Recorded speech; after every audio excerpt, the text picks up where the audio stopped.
The alarm screams filled every corner of the ship. Commander Sarah Chen ran down the narrow hallway, her boots clanging against the metal floor. Red lights flashed on and off, making everything look like a nightmare. The wandering star was dying and she knew it. "Engineering report," she shouted into her communicator. The voice that came back was broken and scared. "Commander, the reactor is gone. We have maybe 6 hours of life support left. The radiation leak is getting worse." Sarah felt her stomach drop. They were 3 weeks from the nearest human outpost. Their distress beacon was broadcasting into empty space. Nobody was coming. Nobody even knew where they were. She reached the bridge and looked at her crew. 12 faces stared back at her. 12 people who trusted her to bring them home. Jenkins was holding his stomach, already sick from the radiation. Maria was trying to stop a nosebleed. They were all going to die out here in the dark between the stars. "Keep the beacon running," Sarah said, trying to keep her voice steady.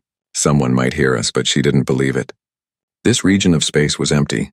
They had been exploring, mapping new routes, being brave and stupid like humans always were. Now they would pay the price. Hours passed like years. The ship got colder. The air started to taste wrong. Jenkins collapsed and they carried him to the medical bay. The doctor shook his head. There was nothing he could do. The radiation had cooked them all from the inside. Sarah sat in her chair on the bridge and thought about Earth. She thought about her son, Marcus, only 5 years old. She had promised to come home. She had promised to bring him a star map showing where Mommy had gone. Now he would grow up without her. "Commander." The communications officer suddenly sat up straight. "I'm picking up something, a ship. It's not human." Sarah's heart jumped. "Can you identify it?" "No, ma'am. The design is nothing in our database. They're approaching us." Fear mixed with hope in Sarah's chest. Alien contact was always dangerous. Humanity had only met 3 other species, and one of those meetings had ended in violence. But what choice did they have? The alien ship was beautiful. It looked like a sea creature from Earth's oceans, all smooth curves and flowing lines. It was much bigger than the wandering star. Lights glowed soft blue along its hull. A voice came over the radio. It was strange, full of clicking sounds, but the translation software worked. "Human vessel, this is the Valkyrie ship Gentle Current. We received your distress call. Your ship is dying. Do you need help?" Sarah almost cried. "Yes, God, yes." "We have 12 crew. Radiation exposure. Life support failing." There was a pause. Then the voice came back. "We are not supposed to interfere with other species. Our laws are clear. But my crew has voted. We cannot leave you to die. Prepare for docking." The next few hours were a blur. The Valkyrie looked like reptiles that walked on 2 legs. Their skin was green and covered in small scales. Their eyes were large and yellow. But their hands were gentle as they carried the sick humans to their medical bay. Captain Thesick stood over Sarah as his doctor worked on her crew. "Your species is very fragile," he said. His voice was kind, not mocking. "The radiation would have killed you in hours. Why are you helping us?" Sarah asked. "You said it was against your laws." Thesick's head tilted in a way that seemed like a smile. "Because it is the right thing to do. Laws are important, but mercy is more important." My crew agreed. "We will face punishment when we return home, but we will face it knowing we did what was right." They saved all 12 humans. Every single one. The Valkyrie gave them medicine, food, clean air. They fixed the wandering star enough to make it home. It took 2 weeks, and the Valkyrie stayed with them the whole time, making sure they were safe. On the last day, before the wandering star jumped back into human space, Sarah stood with Captain Thesick in the docking bay. "I don't know how to thank you," she said. "No thanks are needed," Thesick replied. "Go home to your families." Sarah shook her head. "No, you need to understand something about humans. We remember. We remember kindness and we remember debts. My people will know what you did. We will not forget this. Ever." She pulled out her personal recorder and spoke into it, making sure the computer saved every word. "I am Commander Sarah Chen of the Terran Explorer Corps. Today, Captain Thesick and the crew of the Valkyrie ship Gentle Current saved 12 human lives.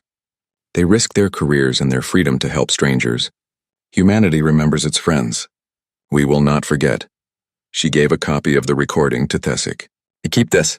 I don't know if we'll ever meet again. But if your people ever need help, any help at all, you send this to us. You understand? Any help at all." Thesick took the recording device. He didn't understand, not really. How could he?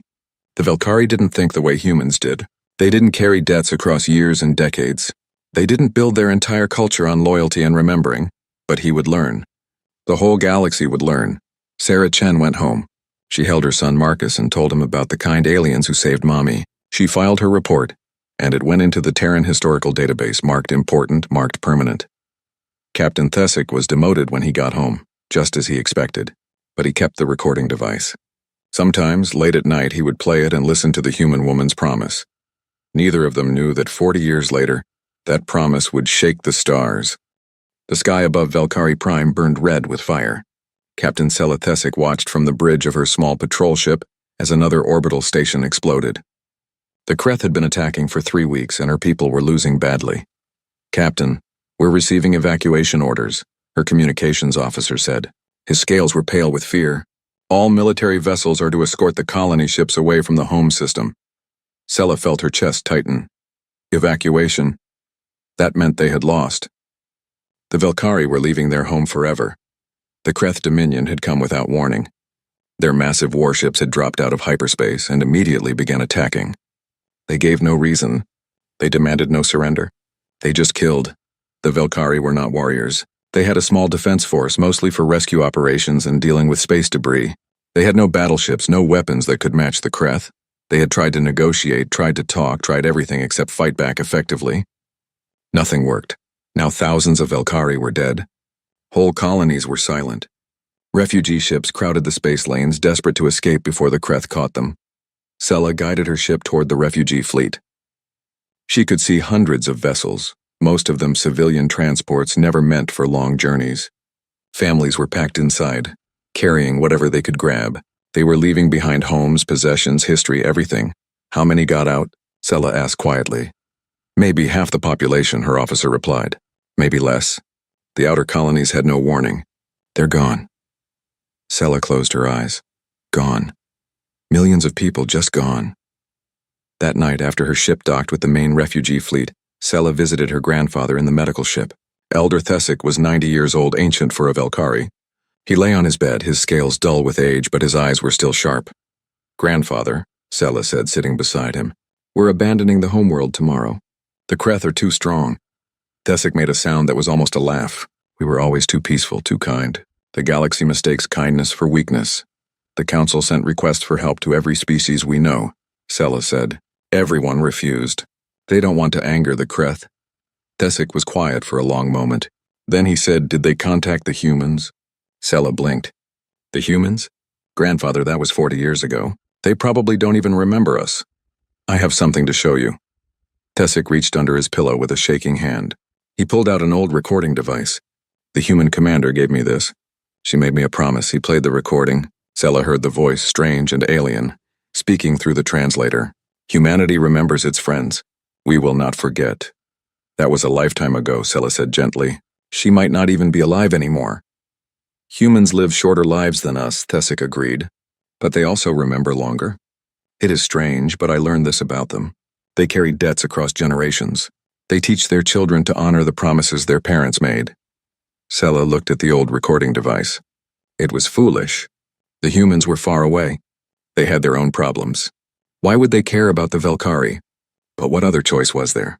"The Council won't authorize it," she said. "They've given up on outside help."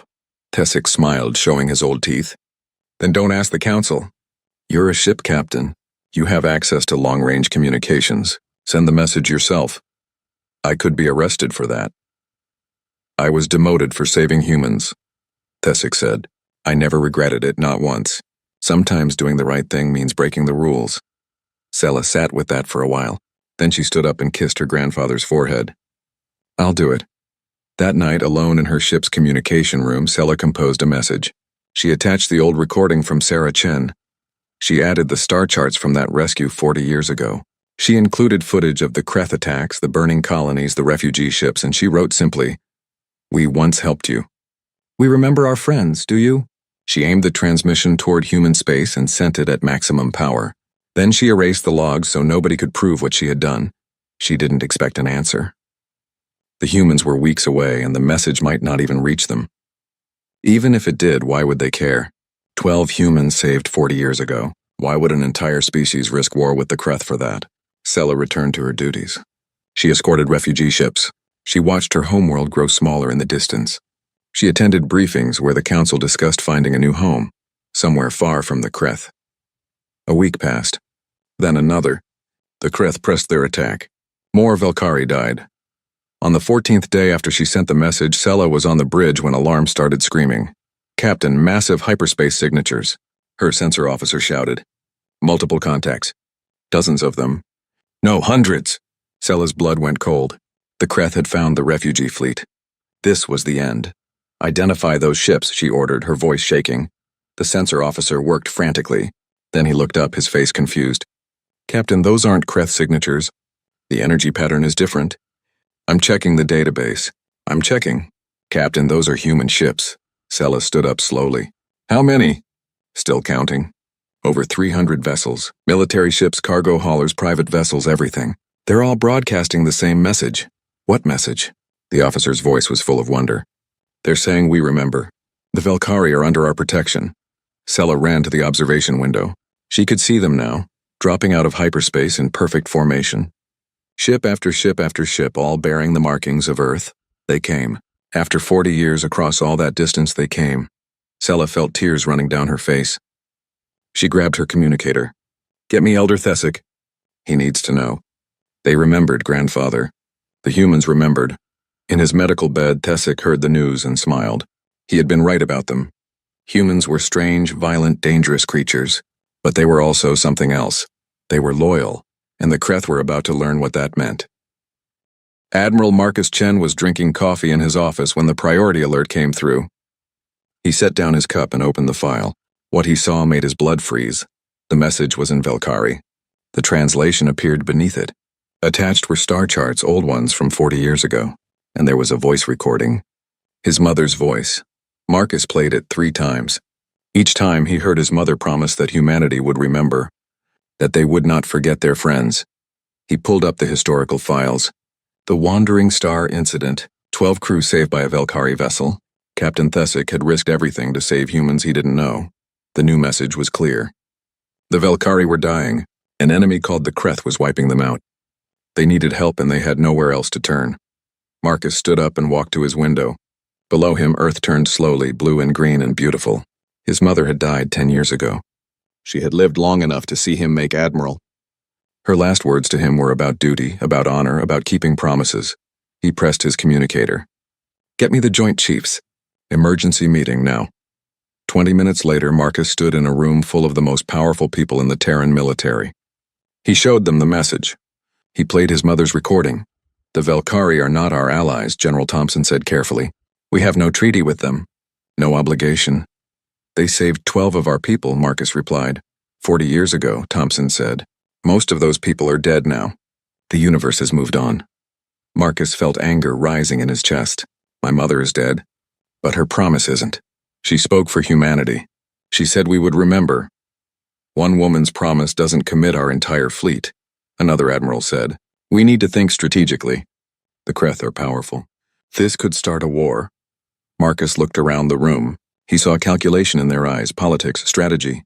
Everything except the one thing that mattered. "Fine," he said. "You're right. We can't order our ships to help.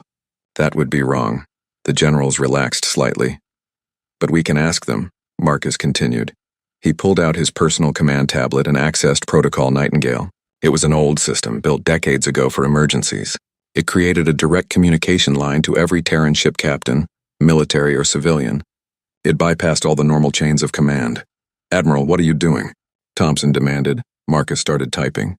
"I'm sending a message to every captain in our fleet. I'm telling them what happened. I'm showing them my mother's promise. And I'm asking who wants to go help the Velkari." "You can't do that," Thompson said, standing up. "That's against protocol." "Protocol Nightingale exists exactly for this purpose," Marcus replied calmly. "For emergencies when normal command structure is too slow. I'm activating it." "You'll start a mutiny," another general warned. "No," Marcus said. "I'm giving our people a choice." He finished typing and hit send. The message went out to every Terran vessel in space. Thousands of them.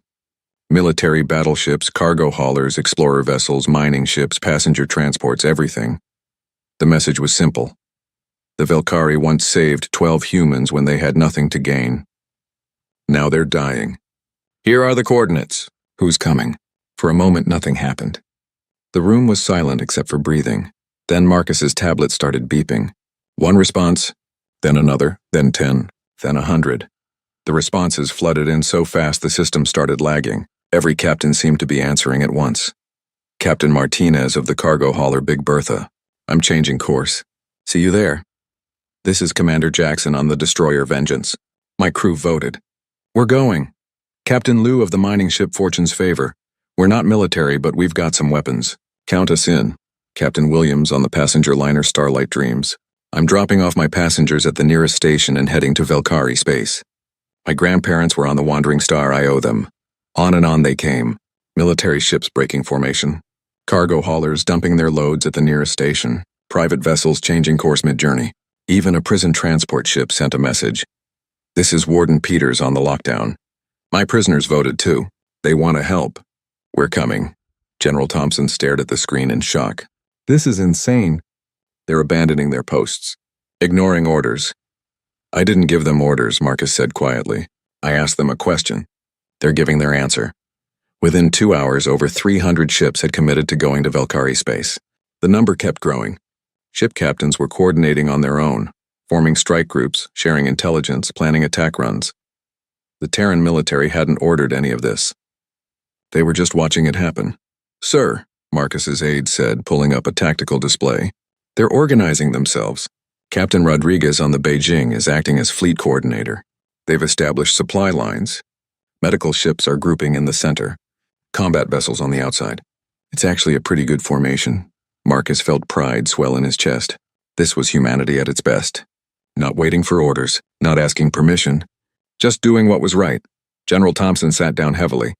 What have you done? I reminded them what we are, Marcus said. The Velkari saved 12 people. Those 12 had children. Those children had children. How many humans are alive today because Captain Thesick showed mercy 40 years ago? Hundreds? Thousands? He turned to face the room full of generals and admirals. The Velkari didn't save 12 lives. They saved entire bloodlines, families, futures, and now they need help and you want us to hide behind politics and strategy? Nobody answered. I'm going too, Marcus said. The Remembrance launches in 3 hours. Anyone who wants to join us is welcome. He walked out of the room. Behind him, he heard arguing, shouting, people demanding he be court-martialed. He didn't care. In the docking bay, his ship's crew was already preparing for launch. They had heard the message, too. They were ready. Marcus stood on his bridge and watched as more and more ships reported ready. The fleet was assembling itself, coordinating without central command, moving with a purpose that transcended orders. Sir, his communications officer said, we're receiving a message from the civilian ship Hope's Light. It's a medical vessel. They're volunteering to join the fleet. Welcome them, Marcus said. Sir, they're also asking if we know what we're getting into. The Kreth are supposed to be very dangerous. Marcus thought about his mother. About Captain Thesick risking his career to save strangers. About 12 humans who got to go home because someone showed them mercy. Tell them we know exactly what we're getting into, he said. Tell them we're paying a debt that's 40 years old. And tell them that humanity always pays its debts. The fleet prepared to jump. 317 vessels carrying thousands of humans all heading toward a war that wasn't theirs. But it was theirs. The moment Captain Thesick chose mercy over protocol, it became theirs. The Kreth had no idea what was coming for them. Commander Dreth of the Kreth Dominion watched his screens with satisfaction. Another Velkari colony was burning. The little reptiles were fleeing in all directions. Soon, the entire sector would belong to the Kreth. Sir, we're detecting hyperspace signatures, his sensor officer said. Dreth barely looked up. More refugees, let them run, we'll hunt them down later. No, sir. These are different. Very different. I'm reading over 300 vessels, they're coming in fast. That got Dreth's attention. He stood up and walked to the main display. The signatures were appearing on the edge of the system, ship after ship dropping out of hyperspace in perfect formation. Who are they? Dreth demanded. Unknown, sir? Wait, I'm getting identification codes now. They're human vessels, Terran ships. Dreth frowned. Humans? What are humans doing here? He pulled up what little data the Kreth had on humanity. A relatively new species, moderate technology, no major wars in their history. They kept to themselves mostly, nothing impressive. They must be evacuating the Velkari, Dreth decided. Probably some humanitarian mission. Ignore them unless they interfere. But the human ships weren't heading toward the refugee fleet. They were spreading out in attack formation, positioning themselves between the Kreth fleet and the Velkari colonies. Sir, we're being hailed. It's the humans. Put it through, Dreth said, annoyed. The face that appeared on his screen was human. Male, older, with gray hair and hard eyes. This is Admiral Marcus Chen of the Terran Expeditionary Force. The Velkari are under our protection. You will cease all hostile actions immediately and withdraw from the system. Dreth stared at him for a moment. Then he laughed. You're joking. You have no authority here, human. This is Kreth territory now. Leave, or be destroyed. The human's expression didn't change. You have 1 hour to begin withdrawal. After that, we will consider you hostile and act accordingly. The screen went dark. Dreth looked at his officers. Several of them were smiling. They're insane, his weapons officer said. They're outnumbered. Our ships are bigger and better armed. Prepare for combat, Dreth ordered. Let's teach these humans not to interfere in Kreth business. The Kreth fleet had 87 warships, large, heavily armored vessels built for conquest. They had crushed the Velkari easily. These humans would be no different. The hour passed. The human fleet did not withdraw. Instead, they tightened their formation. All ships, attack pattern Theta, Dreth commanded. Destroy them. The Kreth ships surged forward, weapons charging. It should have been a quick battle. It wasn't. The human ships moved like nothing Dreth had ever seen. They didn't try to outgun the Kreth vessels. Instead, they swarmed. 3 or 4 human ships would target a single Kreth battleship, hitting it from different angles, coordinating their fire with perfect precision. Sir, we're taking heavy damage on the forward line, his officer reported. The humans are targeting our weapon systems and engines. They're disabling ships without destroying them. Then destroy them, Dreth shouted. But the humans were fast. Their smaller ships darted between Kreth vessels, making it hard to get a clear shot. And when Kreth ships did hit them, the humans didn't retreat. They kept coming. Dreth watched in horror as a human cargo hauler, clearly damaged and venting atmosphere, suddenly accelerated toward one of his battleships. What is that ship doing? Sir, it's on a collision course. The cargo hauler slammed into the Kreth battleship at full speed. Both ships exploded in a ball of fire. They're ramming us, Dreth's weapons officer shouted. They're deliberately sacrificing their ships. It got worse. A group of human medical vessels had positioned themselves near a cluster of Velkari colony ships. When Kreth fighters tried to attack the colonies, the medical ships moved into the line of fire. They had no weapons, but they used their own hulls as shields. Sir, the humans are protecting the Velkari civilians with their own bodies, his sensor officer reported. They're taking hits meant for the refugees. Dreth couldn't understand it. What kind of species did this? The Velkari were nothing to the humans. Why were they dying for them? Focus fire on that large human ship, Dreth ordered, pointing at Admiral Chen's flagship. Kill their leader. The Kreth fleet concentrated their weapons on the Remembrance. The human flagship's shields blazed with energy, flickering and failing under the assault. But before they could finish it, a dozen human ships moved in front of the Remembrance. They formed a wall with their own vessels, absorbing the fire meant for their admiral. They're protecting him, Dreth's officer said, voice filled with disbelief. They're letting themselves be destroyed to keep him alive. 3 human ships were blown apart, but the Remembrance survived, and the human counterattack was brutal. Hours passed. The battle turned into chaos. The Kreth had better ships, but the humans had something else. They had coordination that seemed almost telepathic.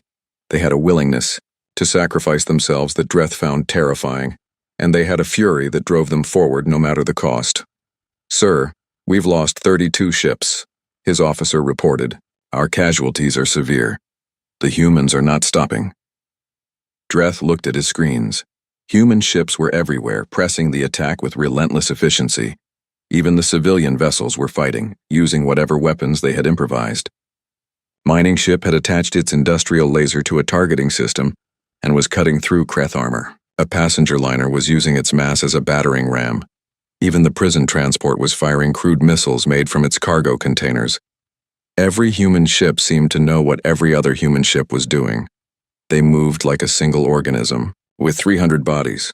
Sir, The humans are broadcasting a message on all frequencies, his communications officer said. What does it say? It's repeating over and over. It says, "The Velkari saved 12 of us. We will not let them die. You cannot break us. You cannot stop us.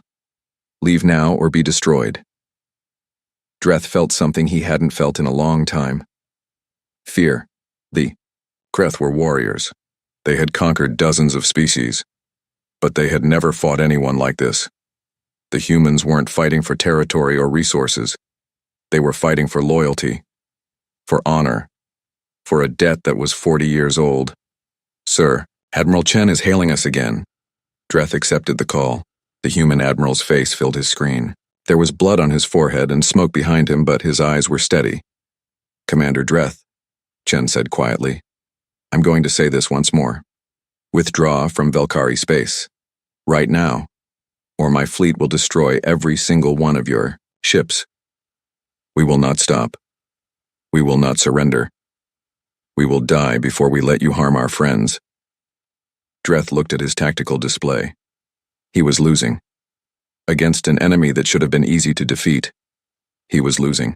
"Why?" Dreth asked. "Why are you doing this? What are the Velkari to you?"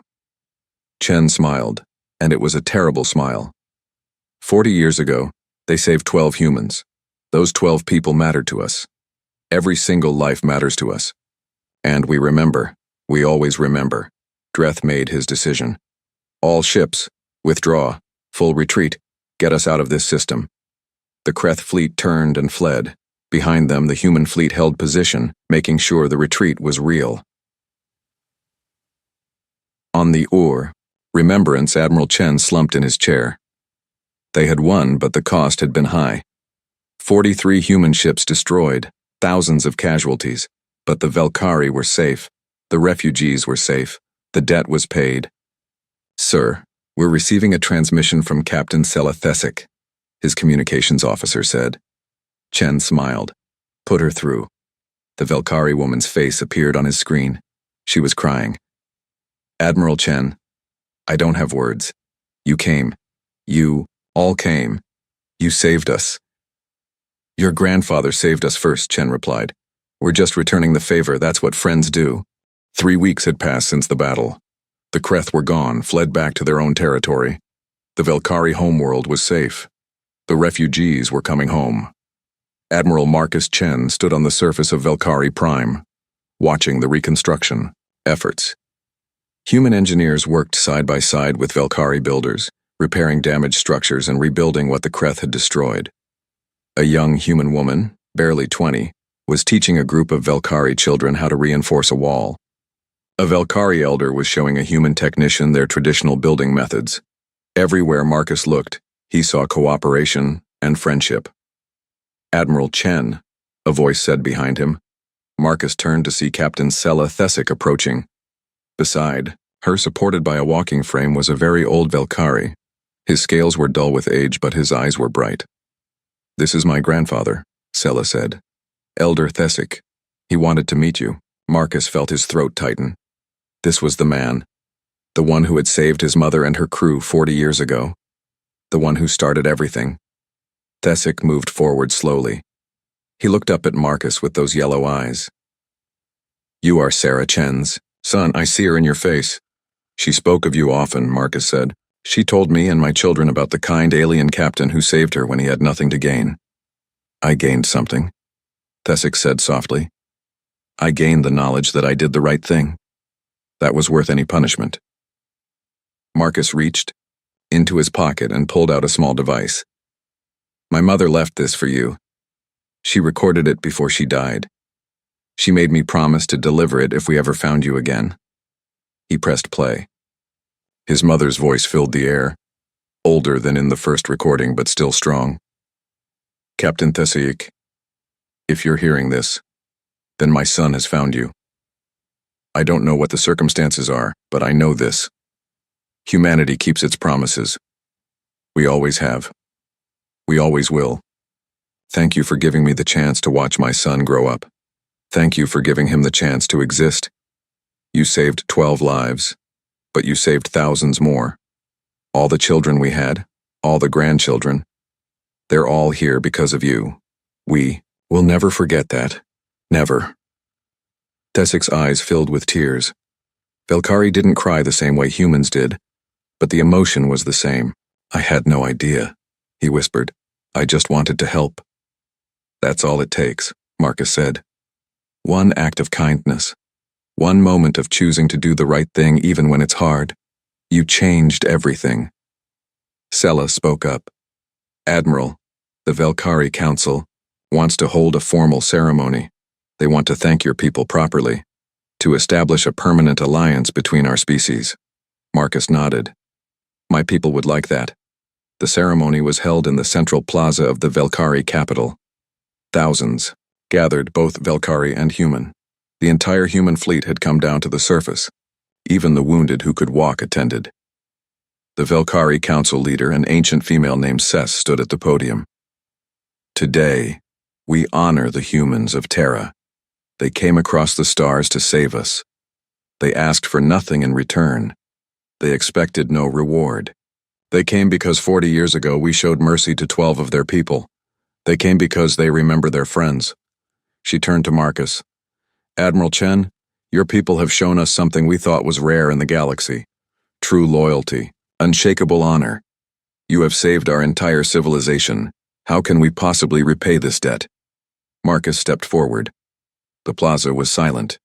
He looked out at all those faces, human and Velkari, watching him. Elder Thessik asked me the same question. 40 years ago, Marcus said, when my mother asked how to thank him for saving her crew. He said no thanks were needed. He said he was just doing what was right. Marcus walked over to where Thessik sat in a place of honor. That's my answer to you. No thanks are needed. You saved 12 humans when you could have ignored us. Those 12 people had children. Those children had children. My grandmother was on that ship. If she had died, I wouldn't exist. My children wouldn't exist. Their children wouldn't exist. He turned back to the crowd. How many humans are alive today because one Velkari captain chose mercy? How many of us owe our existence to that one decision? Hundreds? Thousands? Maybe more. Marcus's voice grew stronger. Your grandfather didn't save 12 lives, Captain Sela. He saved entire bloodlines, entire futures. Every person in my fleet is here because of him. Every single one of us. We're all connected to those 12 people he saved. The crowd was absolutely silent. So you ask how you can repay us? Marcus continued. You already did, 40 years ago. You showed us that there are good people in the universe, people worth fighting for, worth dying for. That's a gift beyond measure. Thessik stood up slowly, supported by his walking frame. He moved to stand beside Marcus. I have something to say, the old Velkari announced. Everyone turned to listen. When I saved those humans, my government punished me, Thessik said. They said I broke the rules. They said I interfered where I shouldn't. They were wrong. I made the right choice and I knew it in my heart. But I never imagined this. I never thought that one decision would matter so much. He looked at Marcus. Your mother promised me that humanity would remember. I kept her recording for 40 years. On bad days, I would play it and wonder if she meant it. If humans really remembered debts that old. Thessik's voice cracked with emotion. Now I know. You came with hundreds of ships. You fought for us. You died for us. For a kindness shown 4 decades ago. I do not understand humans fully, but I understand this. You are the most loyal species I have ever encountered, and I am proud to call you friends. Marcus embraced the old Velkari gently. Around them, humans and Velkari began to cry and cheer together. Captain Rodriguez, who had coordinated the fleet during the journey, stepped forward. Admiral, the captains have something to say. One by one, the human captains came forward. Each one told their story.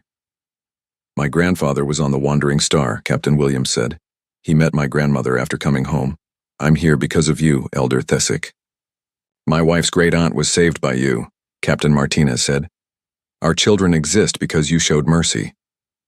I'm not related to anyone on that ship, said Captain Liu. But I came anyway, because that's what humans do. We protect our friends. On and on they came, each one connecting themselves to that moment 40 years ago. Some through blood, some through marriage, some through simple loyalty. It didn't matter. They all came. Cess, the council leader, watched this with wonder. I don't understand, she said to Marcus. Not all of these people are related to the Wandering Star crew. Why did they come? Marcus smiled. Because when you save one human, you save all of us. We're connected, we're family, even when we're not related. That's what humanity is. We remember every kindness, we repay every debt, and we protect our friends no matter the cost. He looked out at the crowd. The Kreth learned that. They thought they could attack the Velkari without consequences. They were wrong. They attacked our friends, they attacked people we owed a debt to. So we came. All of us. What happens now? Sela asked. The Kreth might return. They won't, Marcus said firmly. We're building a defense station in orbit, a permanent one, crewed by both humans and Velkari. If the Kreth come back, they'll face both our fleets. And I suspect once this story spreads through the galaxy, other species will think twice before attacking the Velkari. Why? Cess asked. Because everyone will know that the Velkari are friends of humanity, and everyone will know what happens to species who hurt our friends. The ceremony ended with a feast. Humans and Velkari ate together, shared stories, made friendships that would last generations. Children of both species played together in the plaza. Late that night, Marcus stood with Thesic on a balcony overlooking the city. The old Velkari looked at the stars. Your mother kept her promise, Thesic said softly. She always did, Marcus replied. That's what made her human. I still don't fully understand your species, Thesic admitted.